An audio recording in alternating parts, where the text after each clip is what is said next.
well, good afternoon. Welcome everyone to today's Now Encore series, Empowering Women of Color Through Safe Spaces and Healing Circles. I am thrilled to have you all here. I'm Lisa Reichert. I am the Career and Professional Development Lead with People and Organization Development, part of People and Culture. And this workshop is a joint effort through People and Organization Development and the generosity and time of our presenter, Patricia Juarez. So I just want to remind everybody that this workshop is being recorded, and this will be an interactive session. And when we get to the interacting and sharing part, we will pause the recording. All right, so I'm thrilled to introduce Patricia, who has 30 years of experience in the IT industry in both Mexico and the US. And Patricia has been the business systems analyst for the Imagine team at UC Berkeley since 2007. The team provides enterprise document management system services to all campus departments. And as the lead business analyst, Patricia has been instrumental in bringing departments towards paperless business processes. As a leader in her community, Patricia is the founder of 2 Native higher education institutions. She has been invited as a visiting scholar on Native traditions to institutions such as UC Berkeley, UC Santa Barbara, Woodland Community College, California College of the Arts, Santa Rosa Junior Community College, as well as other institutions in the US and in Mexico City. Patricia participates with an essay in an anthology of Chicanx and Latinx traditions. The anthology was published in 2019 by the University of Arizona Press. Some of you may recognize Patricia as one of our presenters at our NOW conference that happened in 2020, and Patricia presented on public speaking for introverts. So Patricia, thank you so much for offering your time and wisdom to share with us here today, and I will let you take it from here. Thank you, Lisa. Welcome, everyone. I'm going to share my screen.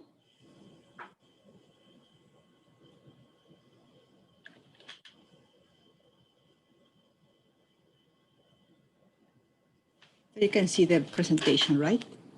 Yes. Thank you. Well, welcome, everyone. It's really glad. I'm very happy. I'm very happy to be here. I'm very happy all of you are here. And before we start, I would like to ask you this. Do you remember of a moment in your life in which you really, really needed to talk to someone? You really, really needed to share something that you had experienced or that you had learned, and you really had to process the thoughts and the feelings that you had at that moment. But unfortunately, nobody was there. Nobody was available, and you couldn't talk to anyone. So how did you feel? How did you feel at that moment? I would like to sit with those feelings for a moment. Just let's remember, we all have been there, right? And maybe what you felt at the time was loneliness, isolation, maybe hopelessness, sadness. No, I've been there, so I think that's what I felt. Now let me ask you another question. What happened? How did you feel when you finally were able to talk to someone that you trusted? Someone that listened to you empathically, someone that listened to you without making any judgments, without judging what you were saying. So how did it feel? I guess it felt a relief. I would say that the first thing, one of the things that I would feel, one of the emotions, it would be relief, like, I finally was able to take it off my chest, right? And maybe you feel happy, or maybe you feel grateful, thankful. And then after that, you were in a better position to make a decision, right? Your mind was clearer, you felt much better, and you could make a decision, and that was your decision. So actually, that's very empowering when we are able to make our own decisions, when our minds are clear, when we don't feel pressure, even if there's a lot of stress going on, but if we don't feel pressure and we make a decision, that's really empowering. So, and now what would you say if I tell you that you can get that and more in a healing circle for women of color? How would you say if I tell you that the more often that we can participate in a healing circle, the better position will be to make decisions, the happier it will be, the better it's going to be for everyone. And now I'm going to leave you with a question. Would you like to have that in your life, that type of healing, that type of relief, a feeling of relief, and like, I can talk to somebody listens to me, somebody I trust when I talk to this person. I would really like to have that as frequent as I can, but I'm going to leave you with that question for now. So, empowering women of color through safe spaces and healing circle. This is what I want to share with you today.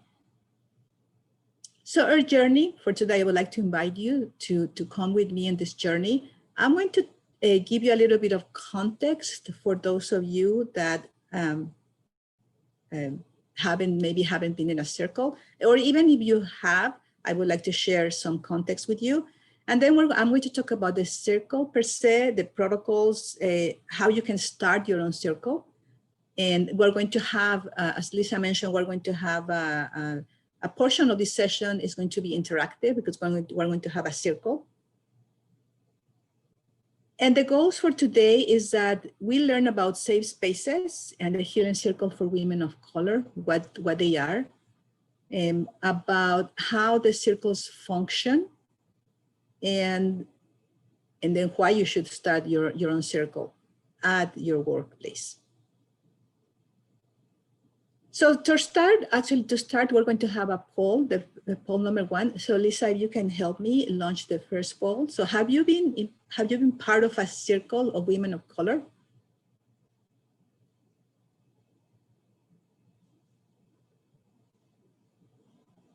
And I would appreciate, oh yeah, everybody's answering. Thank you so much for answering.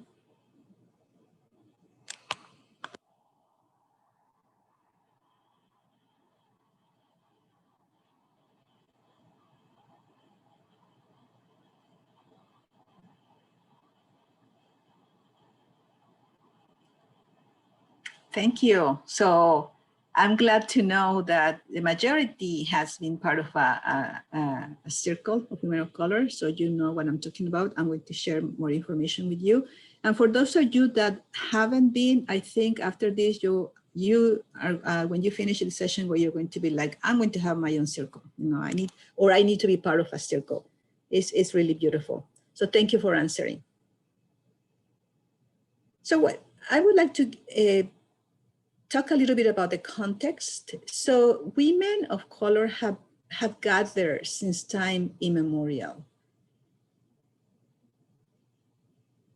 We can ask our abuelitas or grandmas, our aunties, and maybe they didn't call it circle. Maybe they didn't say this is a circle of women, but in fact it was a circle. It was of women. They gather, they share their stories, they share their tears, they share their dreams, they share their concerns. And out of that, a lot of healing came out. They felt supported, they felt listened to. And I don't know if you remember, but at least in my case, I remember that my aunties would gather with my mom, and then they would start talking. And as a little girl, I would just run around them. But I always got this feeling of it felt nice seeing them. It felt nice listening, although I didn't listen to everything that they were saying because I was just running around and playing. But it felt good. It felt good. And I think that's a feeling that we all would like to have, right? And we all would like our children, especially our daughters, to grow around that type of feeling, around those type of practices, so that they know that they can trust others and other women.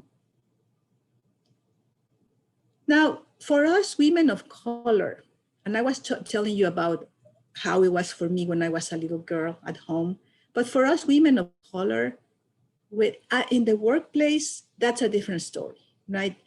The act of belonging to a professional space is really a complex battle for us women of color, as Doris Quintanilla mentioned. And why is the case?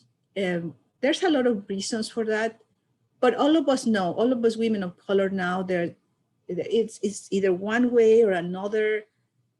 We cannot be who we really are, or we cannot bring our full selves into the workplace. So for decades or for centuries, it hasn't been easy for us. It hasn't been easy for us to be in the workplace. And I think in a lot of cases, we long to go back to the circle or to the group of my mom and our aunties and the grandma talking, and we remember that, and we are like, I wish I could be with them right now, or I wish I could be again a little girl so I can run around them, so that I could feel that feeling. But in the workplace, it's different, as we all know. It's complex, a complex situation. It's a complex battle for us. Now, and maybe you might say it's complex for everyone, and I would agree with that. Fortunately, I'm happy to say that currently there are several efforts to make the workplace a better place, to make the workplace a place in which we all can thrive, right, as they say. And here I'm sharing 4 current Westernized versions of a healing circle. So we had the Restorative Justice Circle, and we have our own Restorative Justice Center here at UC Berkeley.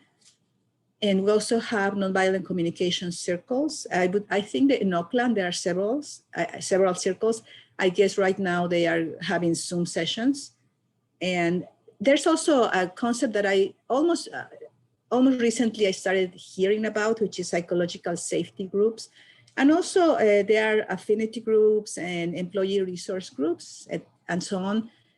And I think there are great resources to support all, right? So to support all of us. And I think I think that's great. I think that's the right thing to do. All of us have to be supported in the workplace. Ideally, all of us feel welcome and feel that we can be who we really are. I just would like to make a quick note on the restorative justice and nonviolent communication circles. Based on what I know, a big portion of that theory and practice was taken from the Native tradition. I don't know exactly. I don't know if when they gather together in circles, they recognize that this comes from the Native tradition. And I just would like, I would like to invite them to do that, right? Part of the restorative justice is that we recognize where we take the knowledge from, especially because it comes from Native people, people of color. So I really would like that they recognize that. So it's really great. Now I'm very happy that again that there are all these efforts, and some of them are new, or some of them are newer, some of them have already a little bit more experience on this, and it's great. Now, still, what happens to us women of color, especially what happens to us BIPOC women, Black and Indigenous women? There's a phenomenon, and there's a phenomenon that a scholar, a Black scholar, and I have a lot of respect for her, she named this phenomenon intersectionality. So what is intersectionality? Intersectionality, as a woman, as a Black woman put it, if I'm a Black woman I have some disadvantages because I'm a woman and some disadvantages because I'm Black. But I also have some disadvantages specifically because I am a Black woman, which neither Black men nor white women have to deal with. So for me, this is a point. This is a very important issue because the resources, all the groups that we saw before, they are great for everyone. But there is a specific intersectionality, as the scholar Kimberly Crenshaw put it, in which I don't see efforts specifically to address that intersectionality. I don't see those much efforts up to now.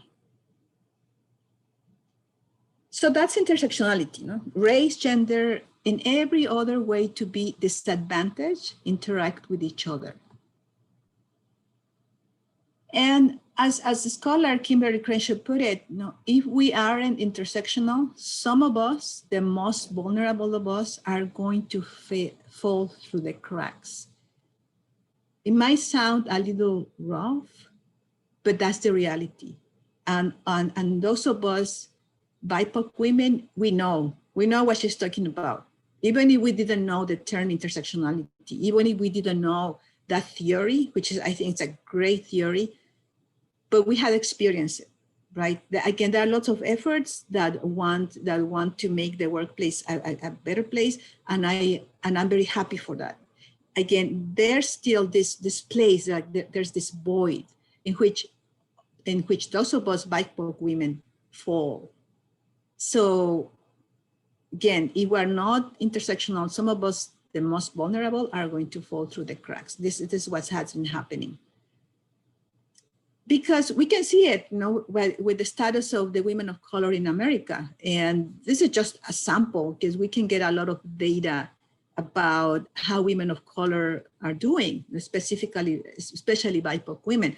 So women of color face high rates of unemployment compared to white women.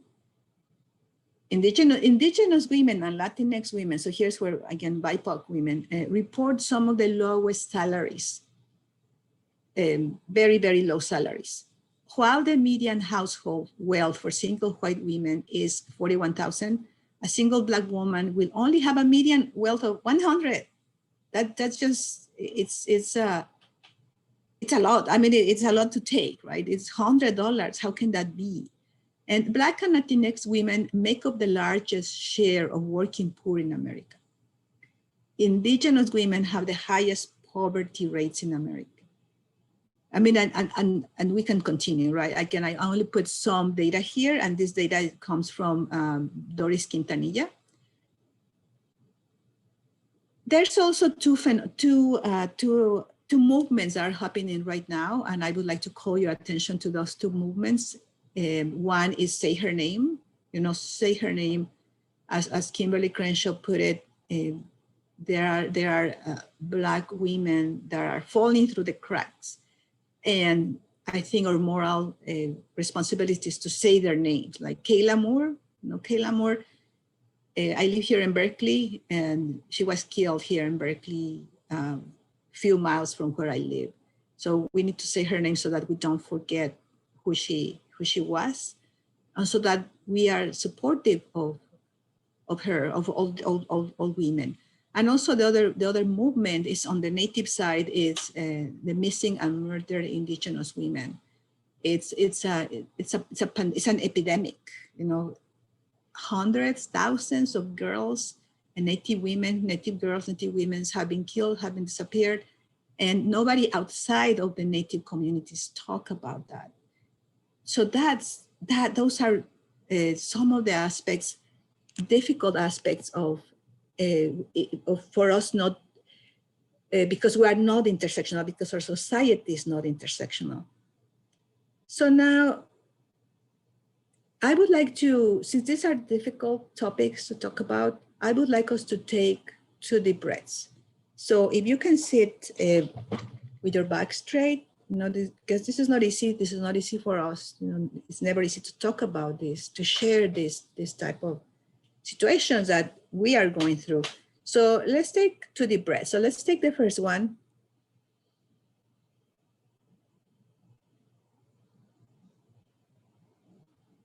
And let's take the second deep breath.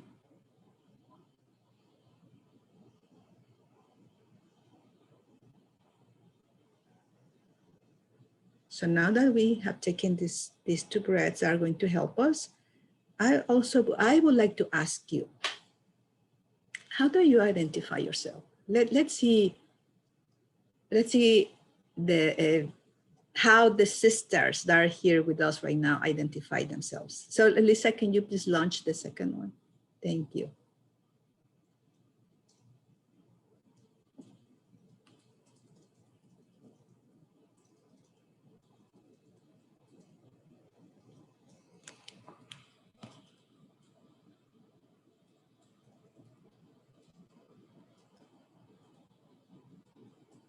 Thank you. Thank you so much for answering.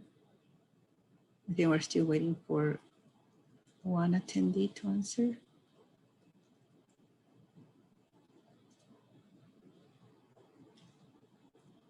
Maybe, yeah, maybe we can close the poll, I think. And we can share it. Thank you, Lisa.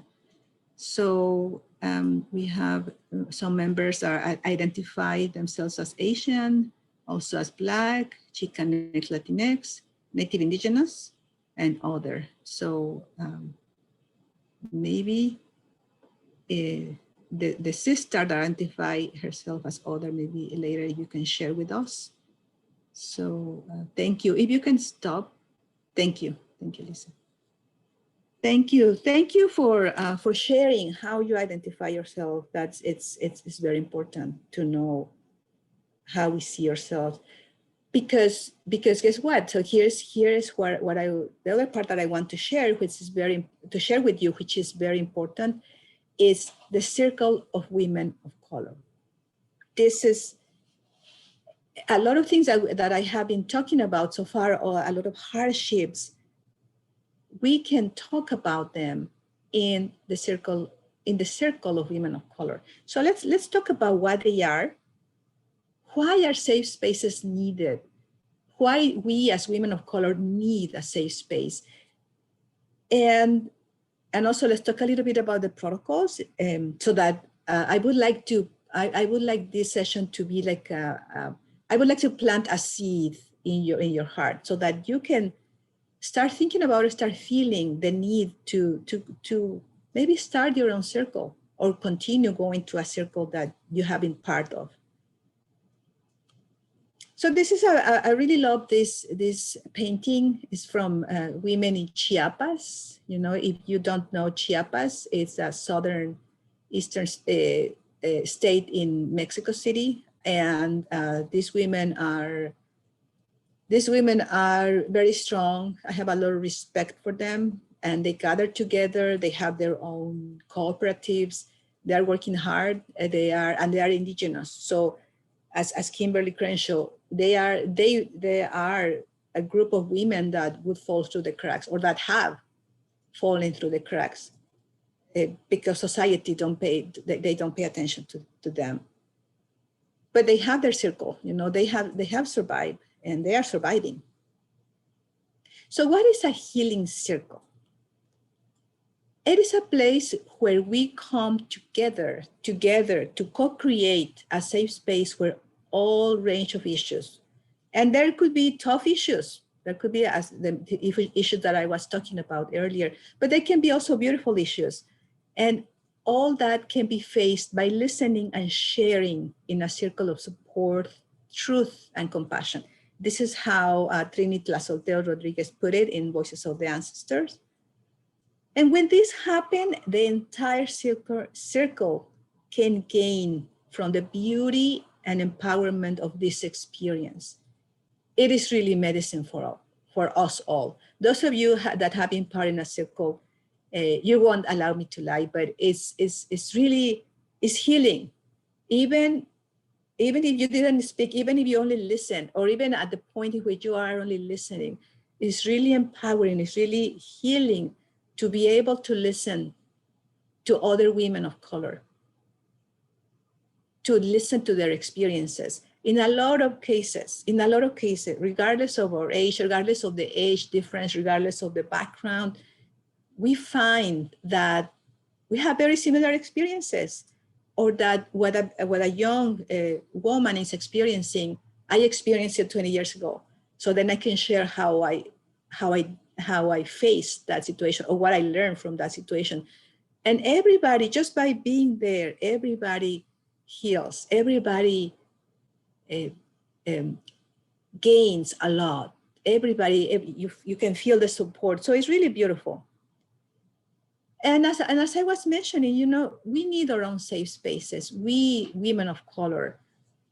Some years ago, it was, I wanted to bring a safe space for women of color here in the workplace. And I found that some coworkers, especially white coworkers, they didn't understand. They asked me, but why would you need? But why? What does it mean? What exactly are you talking about? Why would you even need a space for you? You have your space here. Don't you have your cube? Or there are conference rooms. There's a kitchen. Why would you need a space for you? What is that all about? And that's precisely, and I would say that's precisely those type of questions that they are not bad questions, or those questions are not made with a bad intentions. But I would say precisely those questions, that's one of the reasons why we need our own space, right? Because we don't need to have a scientific reason, although there's lots of scientific reasons, but we don't need, we know it, right? We know that we need a space for us. And why? But to give a kind of a better answer, well, Black and Indigenous women, we need our own spaces. We need places in which we can gather and be free from the mainstream stereotypes and marginalization that permeate every other societal space that we occupy. We know that that's what happened. That's what happens, right? So there are stereotypes. For instance, in my case, I'm native and I'm Mexican. So sometimes when people know, talking about the kitchen, when I would go to the kitchen before shelter in place, and I would take my food to the kitchen to put it on the microwave, and when people knew that I was Mexican, pretty much the first thing they would say, "Oh, so you are eating tacos, right?" Or something like that. And we're like, "No, today I'm eating Thai food." But so we know there are stereotypes, and we really need our own space. So for women of color to succeed in these professional spaces, there needs to be the creation of a safe space where we can acknowledge that the playing field isn't level, and then take it from there.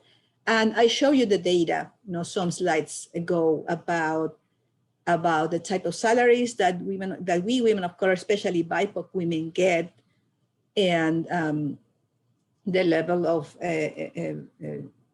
empowerment, the level of impoverishment that we have. So again, in these professional spaces, we really need a safe space. We have received feedback verbally and not verbally that we just don't fit in. Either we're too loud, or we're too quiet, or we're too direct, or we're too verbose, or we're too passionate, we're too restrained. Label after label, difficult or emotional or meek, are put on us to fit the social order. And I have a lot of examples. In my case, if you ask, if you ask anybody in my unit about me, they're going to tell you that I'm very quiet. That's pretty much everybody knows. Patricia is very quiet. But if you ask in my community whether I'm quiet, or if you ask about me, they're not going to say that I'm quiet. They're going to say other things, but they're not going to say that I'm quiet. I'm definitely not quiet. I don't see myself as quiet. But in the workplace, I think I have to be quiet, because that's the only way that I feel or actually that's in all these 30 years of experience, as Lisa was saying, in the intro, when she was introducing me. I have 30 plus years of experience in IT. And in all those 30 years, I have to be quiet. I found that that's a strategy that I have to follow if I want to be able to succeed. So that's a label, that I had to, that was put on me, and I had to kind of keep on and keep that label. So that being said, I would like to ask you, as I was sharing some things that affect in the workplace, what do you think affects you the most as a woman of color in the workplace? So please share. I would like to know, what do you think affects you the most as a woman of color?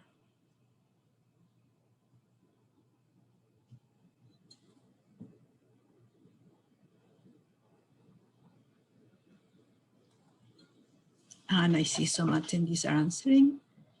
I appreciate that. Please share. I think it's very important that we know what affects us.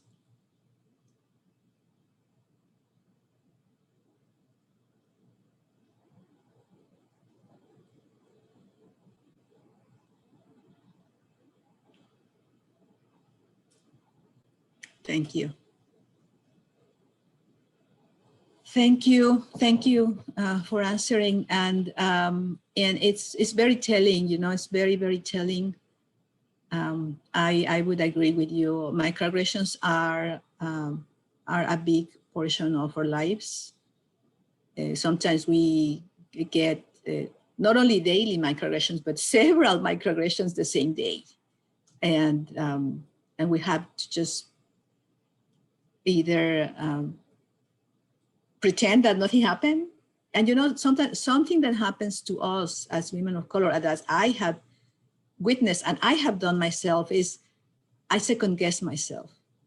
I don't believe what happened. I'm like, no, I did that person just say what that person say? Or maybe I'm just too sensitive. Maybe I'm just too sensitive. Okay, I just need to grow a thicker skin. That's the issue. It's me. Maybe today I'm too sensitive. And I don't think it's fine. I don't think it's okay that we second guess ourselves, because that means that we're not trusting our own feelings. So, that's something that happens when we are surrounded by microaggressions, when we are the target of microaggressions. And on other two situations are that I'm the only woman of color in my unit or at my organizational level. That's totally true. And I just want to make a very, very brief parenthesis here. Recently, I learned about the Althea test. I don't know if you have heard about the Althea test. And it's a test that is right now, I saw it in, I think EDUCAUSE, some members of EDUCAUSE shared that.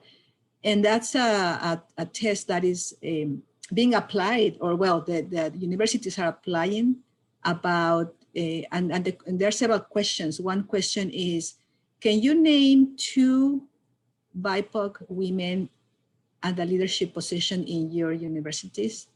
And then another question is, can you name 2 accomplishments of those women, and so on? And if you answer no to any of those questions, and then your university is not doing that good. So I really would love it we can bring the Althea test to UC Berkeley. Not having women of color in leadership positions in my department, not being allowed to be who I really am, and also other. So yeah, I hear you. And thank you for that. Thank you for sharing. So again, we can talk about, in a safe space,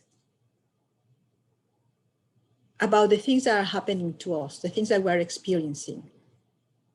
So, and there are protocols, to be in a circle, to participate in a circle. There are a series of protocols, and I put several of them in your supporting materials. And the thing that I want to say is, all of them have a common foundation: the importance of listening and speaking from the heart. So here now we're going to take this path, the path of the heart. The heart is very important.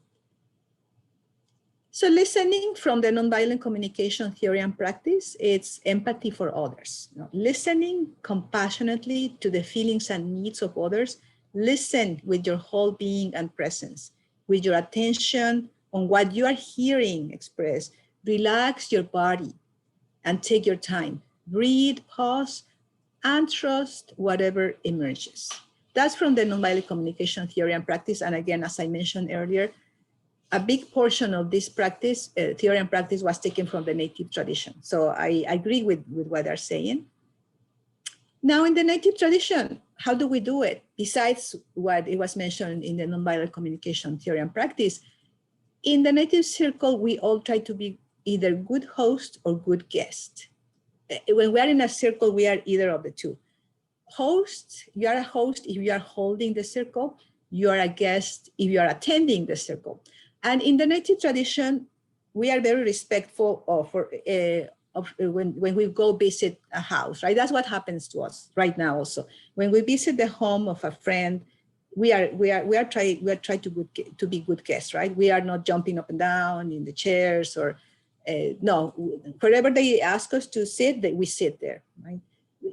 I don't know if that happens in the Western tradition, but at least in Mexico, even to have to go to the restroom, we ask permission, right? I don't know if that's common for everyone, but in the Mexican tradition, we like, oh, can you allow me to go to your restroom? Like we ask permission. We ask permission for everything. And as a host in the native tradition, we always, when we have visitors, we always give them the best. We give them the best food, we give them the best chair, we give them the best place we have. That's who we are in the native tradition. So in a circle, it's the same situation. When we are hosts, we give the best. And when we are guests, we behave in our best. We listen to the speaker, whether we agree with what is being said or not. So that's an important tenet of how we communicate in the native tradition. Again, I'm in a circle or I'm in a group with other native relatives.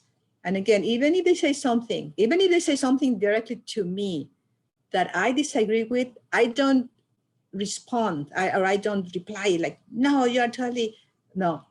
I listen, I wait. Of course, that gives me time to take a lot of deep breaths. And then when it's my turn to speak, then I share. But when I share, I do it with the utmost respect. So we listen with our heart. In the Nahuatl tradition, that's my tradition, we say Nitlapao, Nitlapoa Inoyolot, which means I'm paying attention. I'm open in my heart to listen. That's in the Nahuatl tradition. So in the Western tradition, we say, I hear. Yeah, even when I say I hear you, that sounds good, like I hear you. But that really implies only the physical act of perceiving the sound through the ears. But in the Nahuatl tradition, it's different. The ears are only the medium, but I'm really listening with my heart. I'm opening my heart.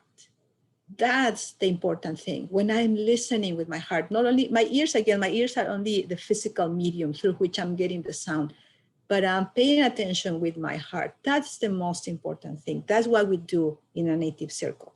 That's why even when we say something about me, or even that something that I perceive as bad, when I open my heart and I listen, my heart is going to say, maybe this person why is that person saying that? Maybe that person is going through something.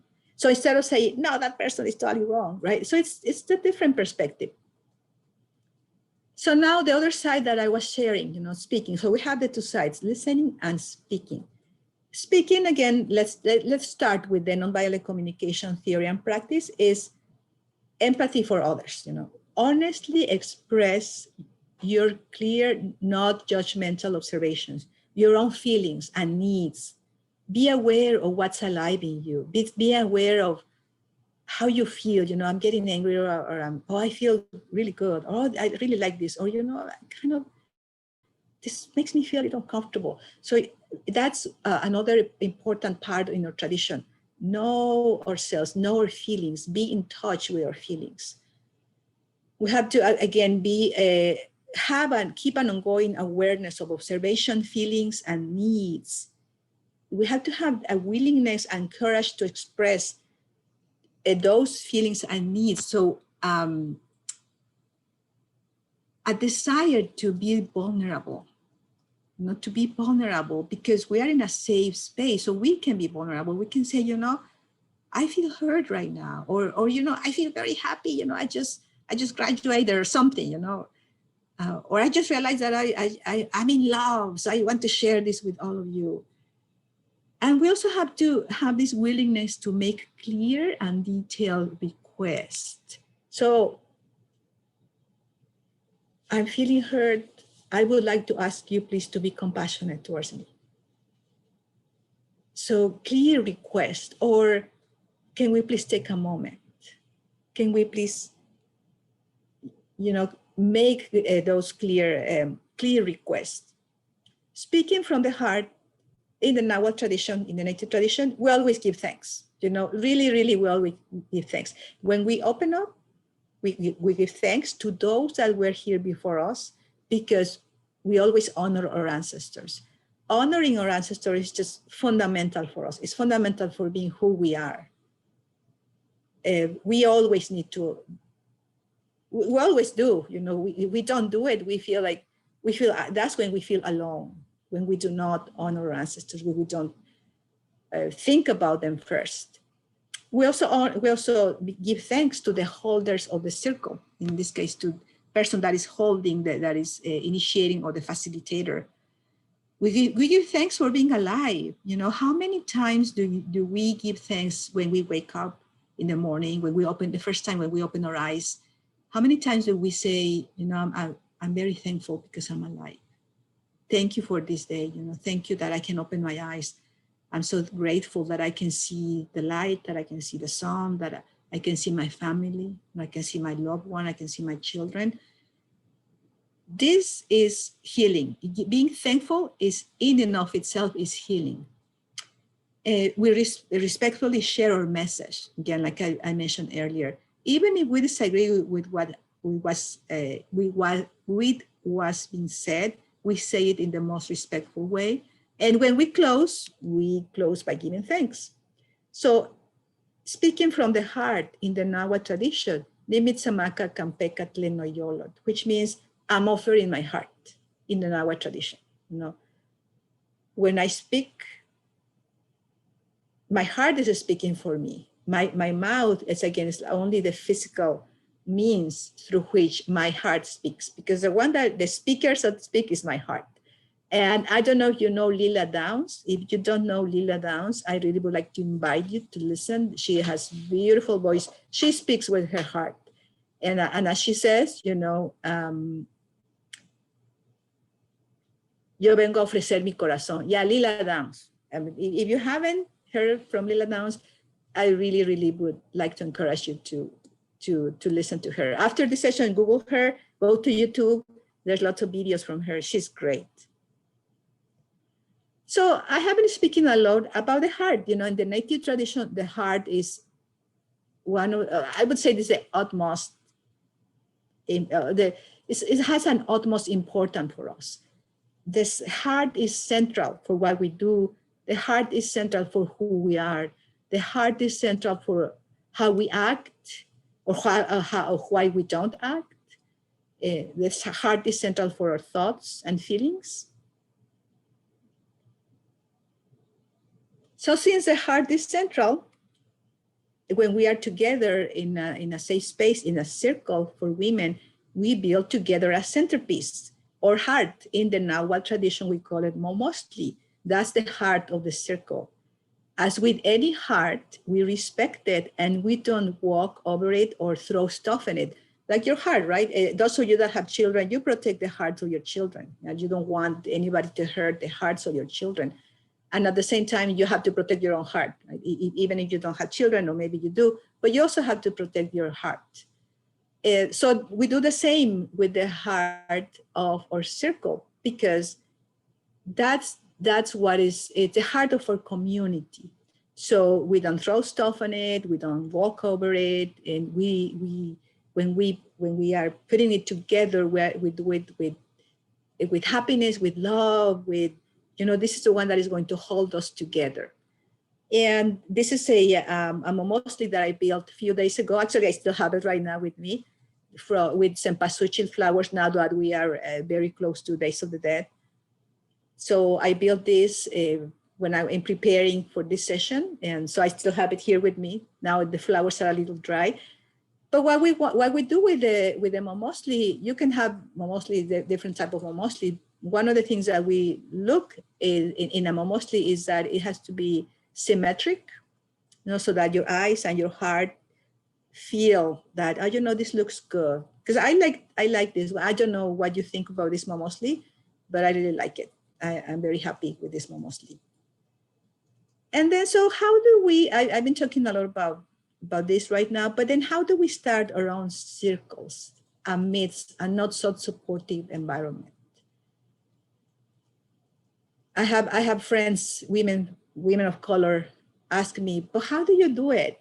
How do you do it when we're surrounded by microaggressions, when I'm the only woman of color in my unit or at my level, organizational level, or how do you do it? All the things that you share with me, and that's that's not an easy question, or easy question to answer, because I would say depends on your situation.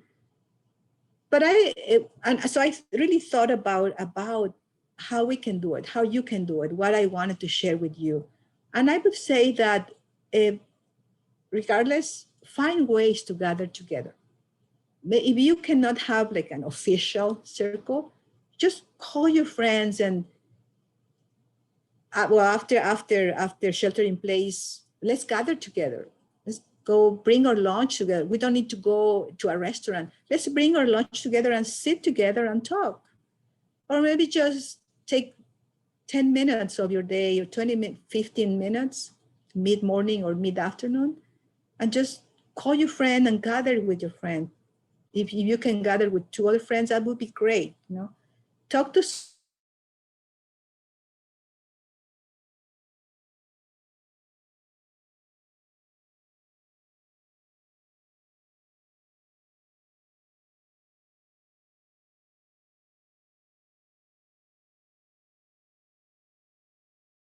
one piece that is very important in this environment, that again is still not still not addressing intersectionality. Try to find support from allies. I want to give how do you say, a shout out to Lisa. She's been a great ally. So try to force supporting allies. We need allies. We really need allies that support us in our needs. And sometimes, again, depending on your situation, depending on how the situation is in your environment, your work environment, sometimes it might be better that the circle is not supported by your organization. Maybe you create your independent circle. That's ideally, organizations should support circles, should support safe spaces, but there's no a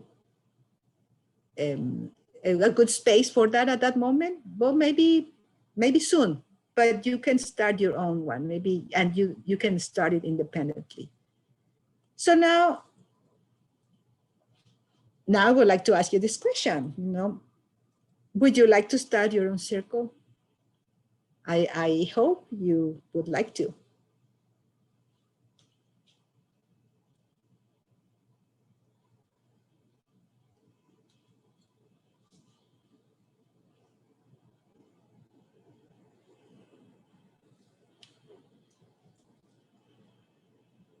Thank you. Thank you for answering. I think we still need some attendees, some sisters to answer. Oh, that's it. Okay, thank you. Great, this is nice. A lot of you would like to. I'm so happy about it. And for the sister that replied no, maybe during the Q&A section, maybe you can share if you feel like you would like to share why is it that you would not like to. So thank you. So starting your own circle, there are a series of protocols. And again, I am sharing some protocols that I've found that I've come across with, that I've used myself in your supporting materials. So you can find them there. And again, all of them have a common foundation: to nurture support between women of color. That is very important. So we are going to have our own circle pretty soon, in a few minutes. And for those of you that have not been part of a circle, this is more or less how it would look like, right? So we have our center, which is our heart, it's our mom mostly. Then I am, as a facilitator, as a holder of the circle, I would be sitting in one of those chairs. So my name is here. And then I would open up. And after I finish my first comment or my first sharing, then I would pass the palabra, or the word, the ability to speak, to the sister to my left.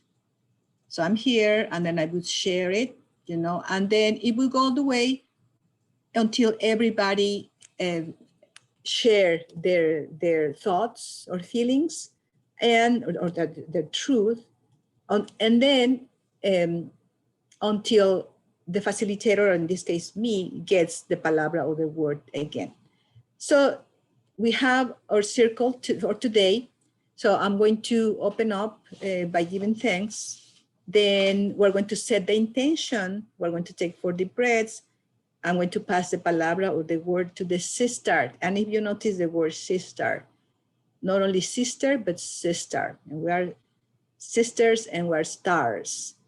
Every sister is going to share a brief comment related to the intention set at the beginning. And if you really want to make a comment, if you really want to make a comment based on, because somebody before you mentioned something, please wait until it is your time to speak. This is how the circles work. And then you're going to have time to take deep breaths and to process and to prepare an answer or maybe a comment. And then that sister passes the palabra, the word, to the sister to her left, and so on until the circle finishes. So at this time, I'm going to stop sharing. And Lisa, if you can stop recording, because we're going to. So again, thank you so much, everyone, for participating in our circle. It was beautiful. It was really beautiful. Thank you. I feel so good.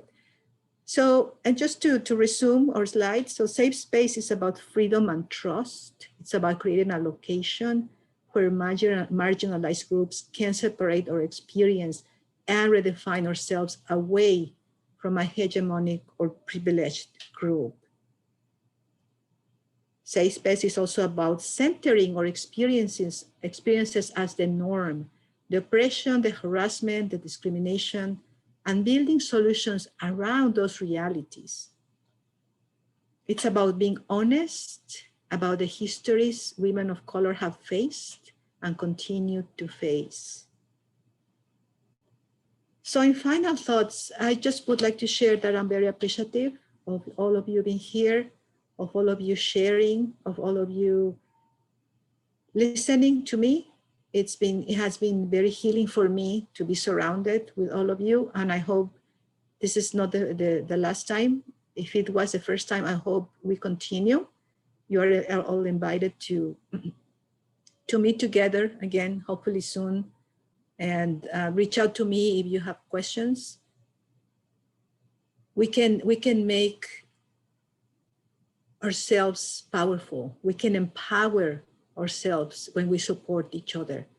That's the most important thing. If we support each other, we will be able to overcome. We will be able to grow. We will be able to flourish. So please, let's gather together to support each other, to grow, to talk, to share, to cry if we need to cry, to laugh when we need to laugh, and maybe also share some recipes from our grandmas, some stories from our grandmas.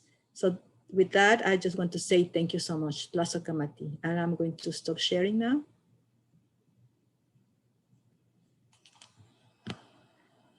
Patricia, I want to thank you so very much for being here, for creating such a safe and healing space that feels so empowering and so inspiring, and for sharing, the ways that we can create our own healing circles and safe spaces. And I just appreciate your wisdom and your leadership. And I want to thank everyone for being here and being so present and open and vulnerable and supportive. And I do hope that this is the first of similar offerings in different shapes and forms. And Thank you. appreciate everybody's feedback. I sent the link to the evaluation in the chat, and I will send an email. And I would love to hear your feedback on what we can do to continue to offer this kind of And Lisa, support and space. Lisa, were you going to share the last slide? Yes, thank you. So here is just another simple and quick way to access the evaluation. If you have a mobile device near you and a QR reader, you can hold up your mobile device and scan that QR code, and you will be taken immediately to the evaluation. And I just have so enjoyed all of the beautiful artwork that you have incorporated into this presentation as well, Patricia. It's just such a nice representation of the energy and messages that you're conveying. So I want to thank you again, everyone, and take care and have a wonderful afternoon. Thank you. Thank you, everyone. Hug, as we always do. Yay. Antoinette, enjoy. I will. Thank you all so much. I really